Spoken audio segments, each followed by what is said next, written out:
Okay.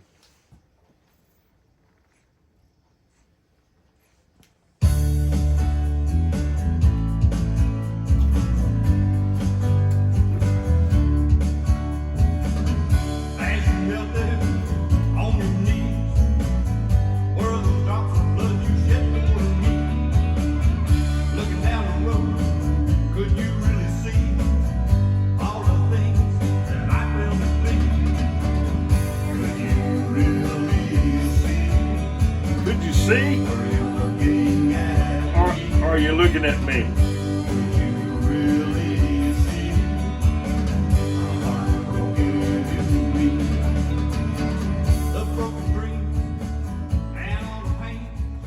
That music you're listening to is from Roger Gilly. One album. And he got it finished and was in a nursing home dying. And he called me up and said, "Gene, come to me." And I went, and he gave me that CD, and he said, "Make sure this is published. I'm giving you the whole deal, all the rights, everything is yours. Take it and do something with it, all right?" And I said, "Okay, Roger, I'll do it." Now, the cool thing about it is, they gave him his morphine and everything, and they put him there in the bed, and he passed and went to sleep. And suddenly, Friday morning, he woke up. And the nurse heard him say, "Hey, I'm hungry." That's over 15 years ago. Roger Dale Gilly lives, and he's down now just north of Houston, and he lives with his wife Sonny. He got married after that event and everything, and he gave his life to the Lord, and nothing wrong with that. Everybody should take a look. Now, I don't know what religion you are. You can be any religion, but I can tell you what, those 10 suggestions, they call them commandments, but let's call them suggestions. Forget your religion, whatever you're from, left, right, Republican, Democrat, Buddhist, whatever. They're 10 healthy, good ways to exist in society, especially today. Now, I'm not a preacher, and don't get confused by all that. But just think about it for a minute. Forget what church you go to, what's your religion, what color are you, and all that.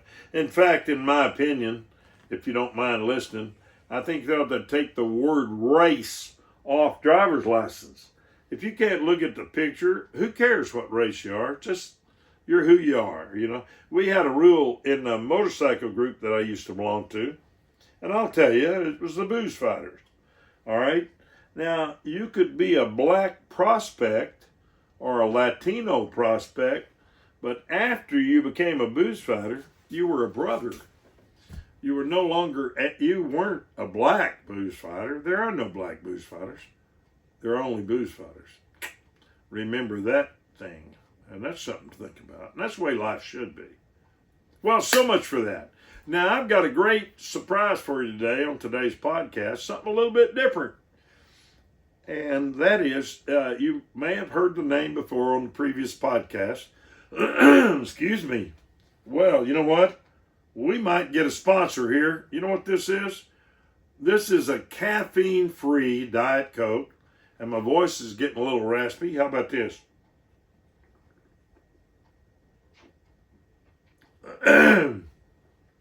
Oh, yeah, that's better. That's much better.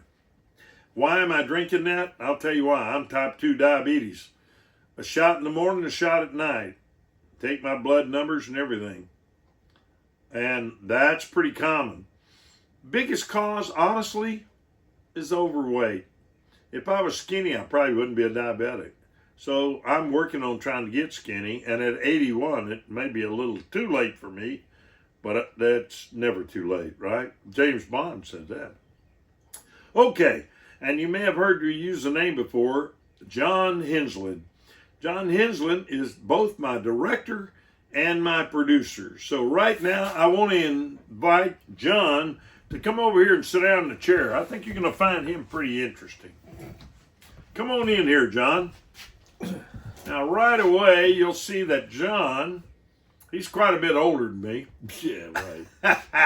I'm 81. How old are you now, 70. John? 70 years old. Look at it.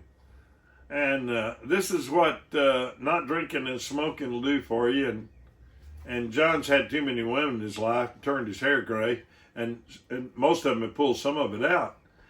You'll see John's wearing a Harley-Davidson shirt. John is a Harley-Davidson fan. But I'll tell you what, let's start with this. John, where were you born? Vallejo, California. Vallejo. He likes California. And you know, he really hates Texas because it's so hot.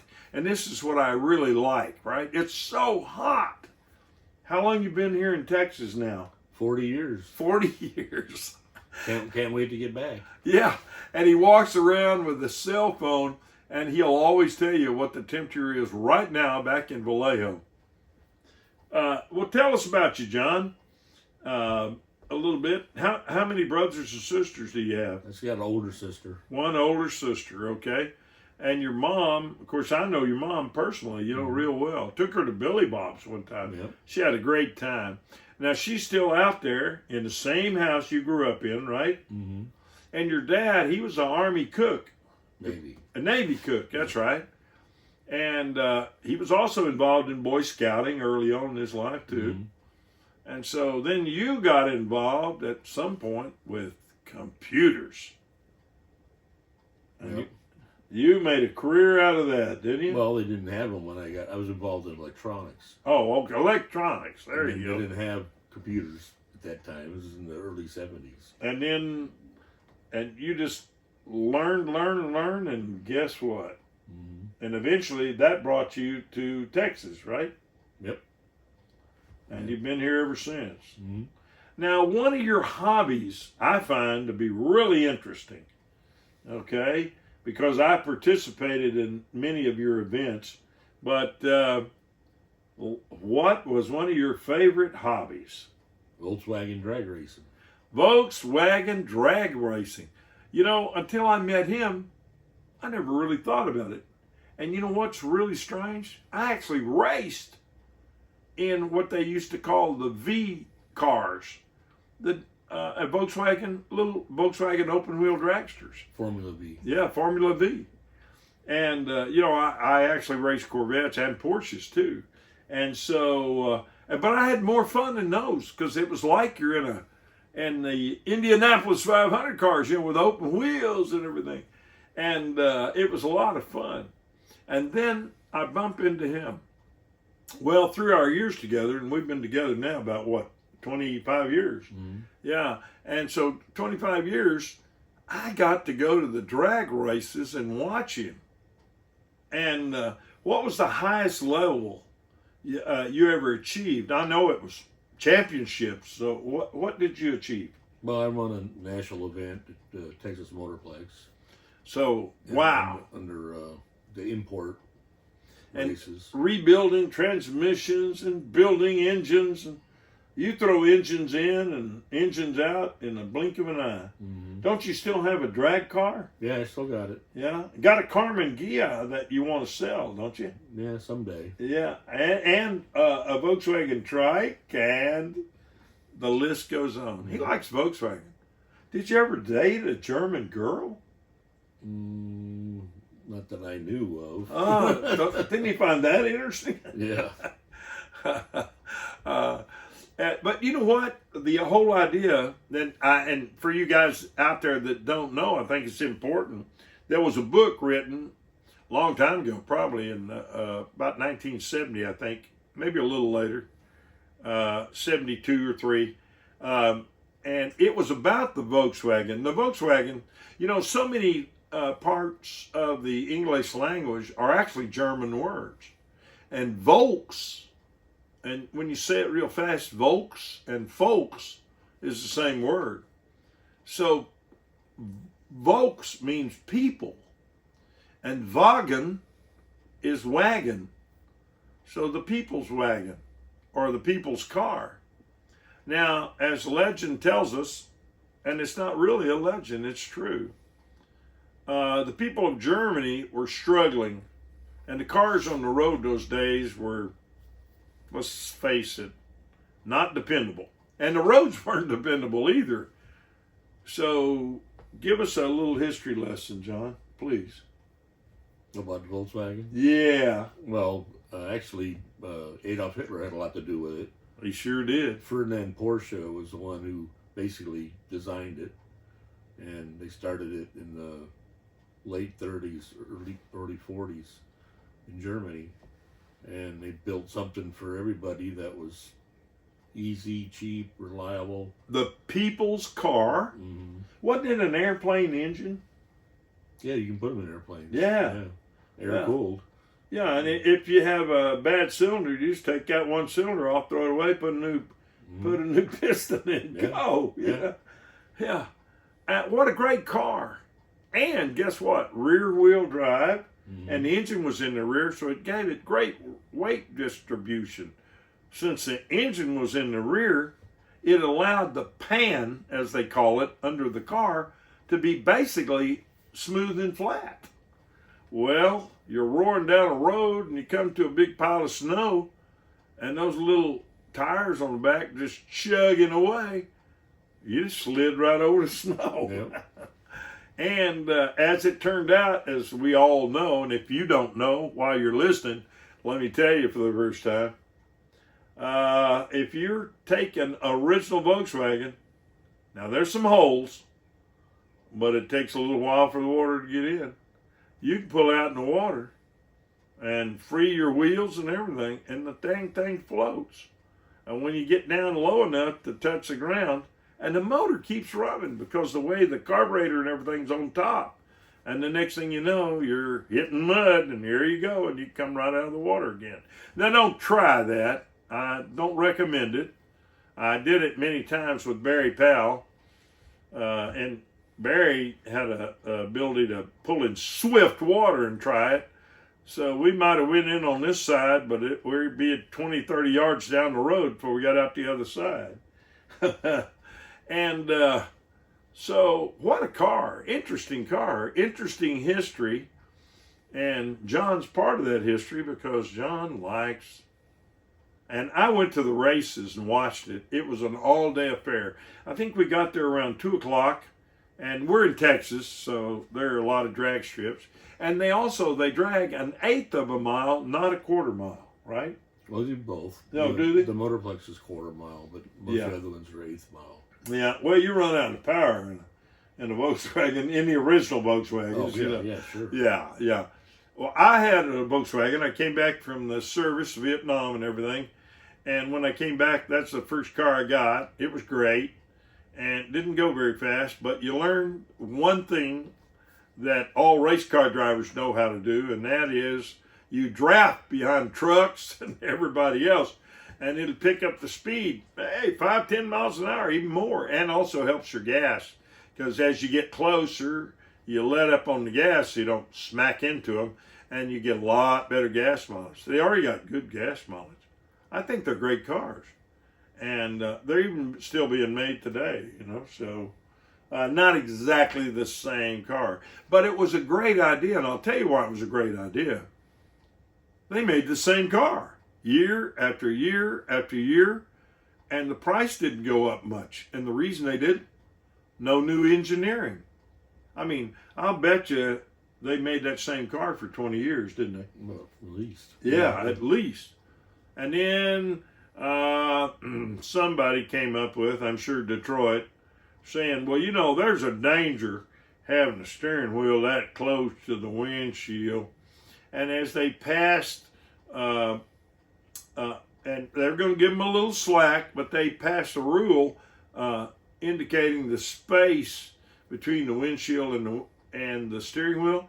So Volkswagen came out with what they call the Super Beetle, and it had an arched and curved windshield. And so I bought a brand new one. And at the time, Bob Brennan had decided to go back to college. He was in his 50s, and we were friends. And he wanted to become a doctor. That's That tells you it's never too late. So here we are, 72, no, 70, and 81, and we got a new podcast, and we're trying to entertain you, and hope some of this entertain you, but it's never too late, guys. I got diabetes, I've had a couple of strokes, but it's never too late. Would you agree to that, John? Pretty much. Yeah. Yeah. Certainly never too late. Always something new you can do. Oh my gosh. Last night I went with one of my dear friends to a local bar. I don't drink, don't smoke, but you can still go to a bar and see pretty girls. So Brian Harnish, hey, he's a German guy. And he loves cars, I'll tell you that. And Brian Harnish met me, and we went over last night, and I stayed a few hours. Had a great time. Food's good there, by the way. And yeah, $5 to get in. Are you ready for this? $5 to get in, and it's all you can eat. We're talking about hamburgers, chili, nachos, salads, cheese, hot dogs, corny dogs. All you can eat, $5. Kids can't go, and girls probably won't. And you know why. And so it's in Dallas. And if you want to know, send me a message and ask me. Yeah, I'm on Facebook, Gene Long, Facebook. And so, well, what are you doing these days, John? Oh, just trying to get all my stuff taken care of since I'm getting divorced. Yeah. And my mom's out in California, needs some help, and I'm going to go help her a little bit. So you're going to divest yourself. Are you going to sell the dragster? I don't know. Maybe. Who knows? Yeah. But you are going to sell the Carmen Gia, right? Maybe. Maybe. You don't even know. Look at you. Well, it's you know, the old saying, who dies with the most toys wins. So. Well, that's true. That's true. But I've had it since '92, and I've been working on it ever since then, and it's still sitting there in the garage covered up, growing whiskers. Sounds like my Corvette. I won over 20 trophies at car shows, and it served me well last 2.5 years. And then all of a sudden it developed a problem. And first went the speedometer, then went the air conditioner, but the engine kept running. Took me over there, and I signed up to the D&D Rockin' Rods, and you pay $25. They have big car shows. Sometimes they have 300 cars there, depending on which show. And so what I did, since it was Halloween, I signed my car up in my two granddaughters. And at the time they were, they were 9 and 8, you know. And so 9 and 8 in their little outfits. I'd gone to a friend of mine, has a secondhand shop, right? And over in North Richland Hills, and I'm in North Richland Hills, which is a northeast suburb of Fort Worth, Texas. And they've got a little shop there, This and That, it's called. It's near the corner of Roof Snow and Mid-Cities. And I think it's actually in Watauga, yeah. It's in Watauga, This and That, and we call it the antique store. Well, I went in there, and you won't believe what I found. I found an actually theatrical Snow White, you know. And now that I've mentioned it, my granddaughter should have got the theater to put her in Snow White from all the bad publicity about Snow White right now. Right. But anyway, and then the other one was, are you ready? A beautiful jet black slinky costume that was smaller for the younger, smaller girl for the witch. And I mean, I ended up paying only $37 for those two costumes. Gosh, they got fresh cookies, cakes, and everything. This and That, Watauga, and say hi to Brooklyn and then his lovely wife, Patty, who own it. It's a great shop. There's a little ad for you guys. And so anyway, they won. They won. And you know what was so cute? What's really made it neat, they had made a lot of friends because people bring their kids, to the car shows. And only reason I'm going to the car shows, I bought basically what was a barn find of sorts.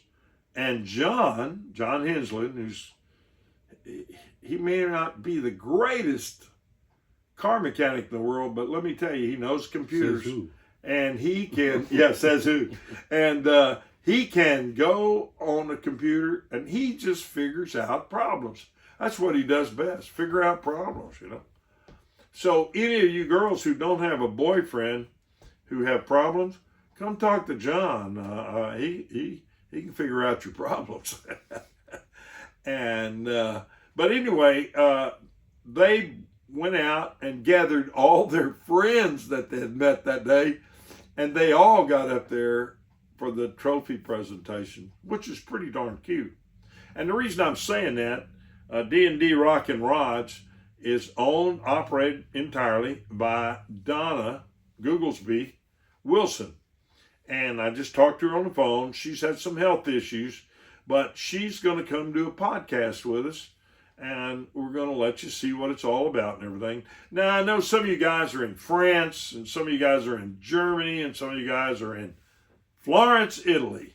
And while I got Florence, Italy, I'm going to say hi to Jabuz, Sylvia Maria. I'm going to say hello to Stephanie and her husband. Now, his name is Mario, but since Mario doesn't speak English very well, I took him to Hooters when he was here, and since he was embarrassed that he didn't speak English so much, so I told him I'm going to order something, and I'll even order a beer, and then I'll give you that beer because I don't drink. But I said, I said in Italian to him, talking to him, and with his wife, just say me too. So she said, Gene, what do you want? And I said, well, I'll have hot wings, 10, drums only with some celery and blue cheese, and a cold beer. And she said, all right. And how about you, sir? And Mario looked at her and said, me too. So from then on, I call him Me Too. So I want to say hi to Stephanie and Me Too. They're married. And then finally, I want to say hi to Papa J, and that's Carlos. And those guys are all right there. And if you were in Florence, Italy, well, a city of pure art, but in Italian, it's Firenze. So, and you know what? If you can speak Spanish a little bit, and everybody in Texas can, Spanish is close enough. The Italians understand Spanish, okay? All right. Well, John's interesting, and let me tell you something that we had a lot of fun doing going back in time. I got to go with John to a whole bunch of them, very many of them, Dallas Cowboy games. Now, you already know already because we showed a picture of me. I love the Cowboys, and Charles Haley I knew, and Nate Newton, and a bunch of the guys, Roger Staubach. In fact, I had a buddy, an FBI agent, who was roommates with Roger Staubach at the Annapolis, David H. Cutcomb. And and I met Roger. I met Roger when we were having some land disputes in Keller when I had a little 3-acre ranch out over there in Keller. And so we were doing a lot of stuff. And he's a great guy, of course, great football player.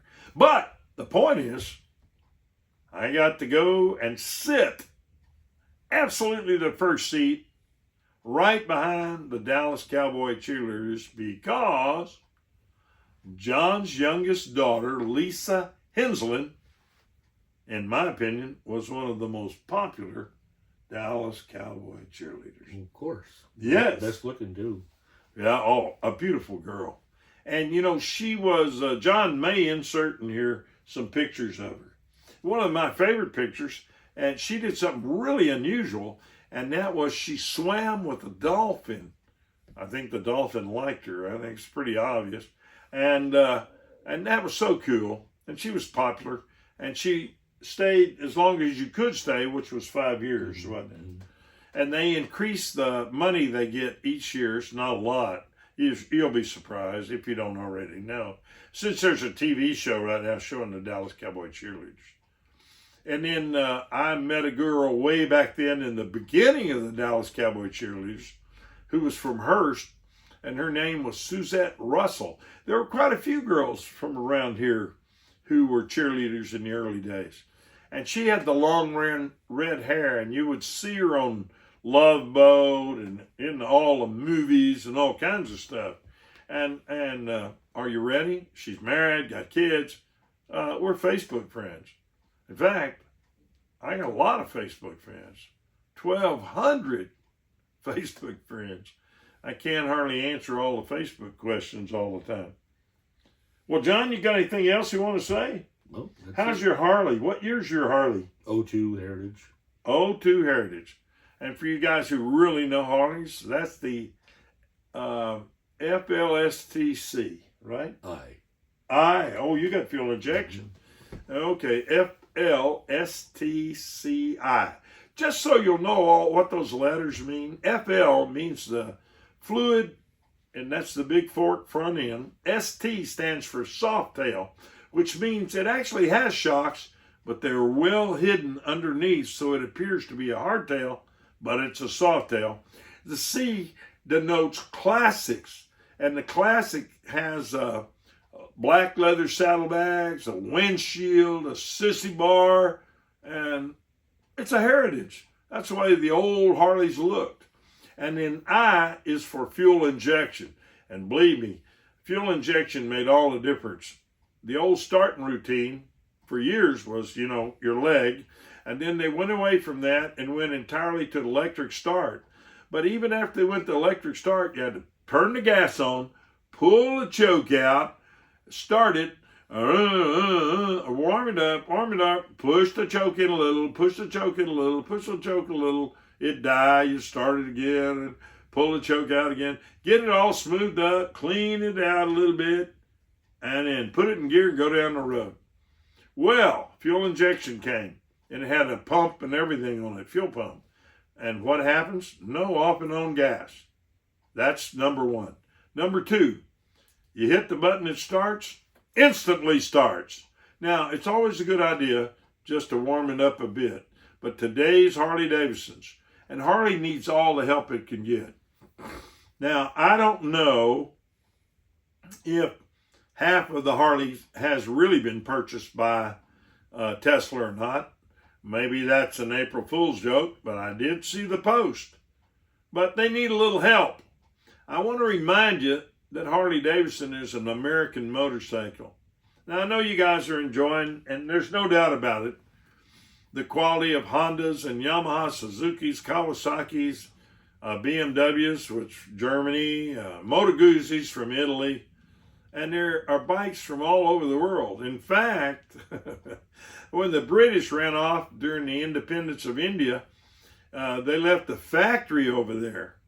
All right, the Royal Enfield motorcycle factory, and the Indians took it over, and they didn't do too much. They just kept making the same motorcycle, and they've been making that same Royal Enfield, and you can still buy Royal Enfield. And you know what? They're improved, and they're quite a bit cheaper. But you know what? Something else. It's not a real popular motorcycle. Everybody wants one, but they're expensive. But you can buy a motorcycle called a Ural, U-R-A-L, made in Russia, and all the Urals come with a sidecar. And I think it's an option, but you can get the rear wheel of the motorcycle and the side wheel of the Ural both functioning. So and it comes with knobby tires and a spare tire, and it's really a unique motorcycle, I think Rick Fairless strokers in Dallas on Harry Hines. Texas has got everything, We've got everything. We've got cities called London and Paris, and and I love Texas because I was born in Fort Worth, lived here all my life. John got here as fast as he could. All right, so we talked about John's daughter, And he's got another daughter. She's a teacher, isn't she? Yeah, in Santa Teresa, New Mexico. In New Mexico, okay. Yeah. They live out there real close to El Paso, don't they? Yeah, it's right there. Yeah, right across the border, I think. Yep. It's kind of across town almost. Mm-hmm. And so she's out there, and he's got some grandbabies out there. And then, of course, Lisa lives, doesn't she live up in like Idaho or something? Idaho Falls. Huh? Idaho Falls. Idaho Falls, okay.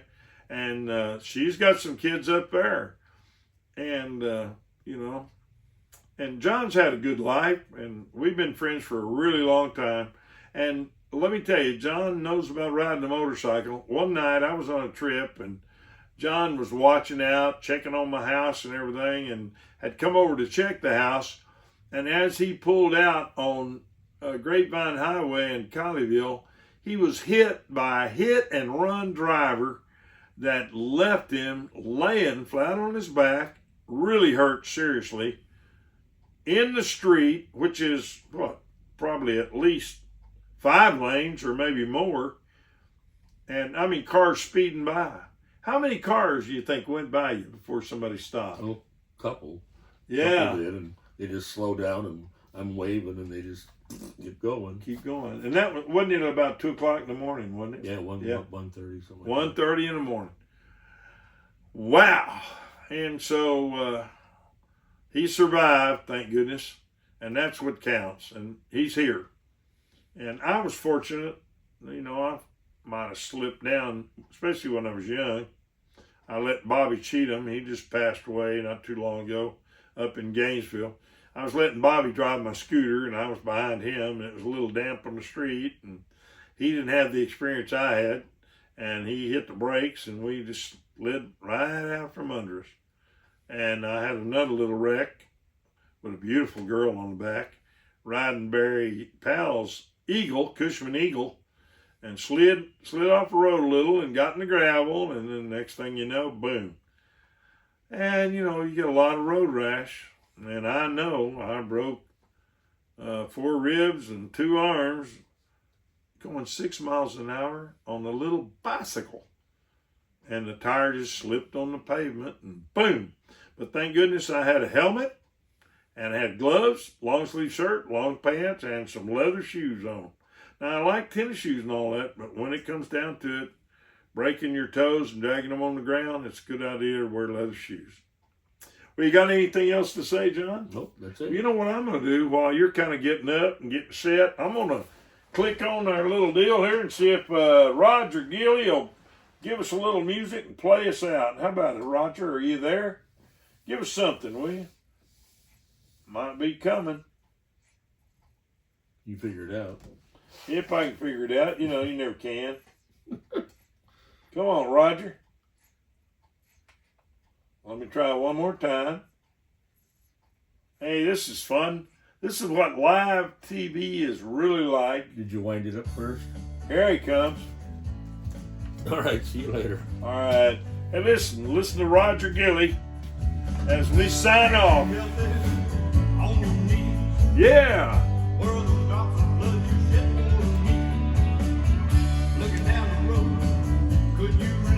When that happened to Roger, he became a different man. Hey, listen, guys. I'm Gene Long on behalf of my director-producer, John Henslin, and all the good people in the world. I'll see you later, okay?